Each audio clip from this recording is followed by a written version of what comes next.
Hi guys, so it's me Ann and again. So namiss ko kayo guys. As in. So ito na nga, pumunta ako dito sa Unitap sa Kalibo. Nagtingin-tingin ako ng mga parol at mga decoration for Christmas kasi guys, once a year lang to eh.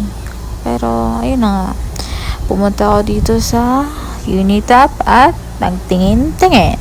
Alam nyo ba guys, naalala ko yung kabataan ko is sa probinsya namin doon sa Libacao, pumupunta talaga yung mga nangangaroling sa amin at napasama na rin ako.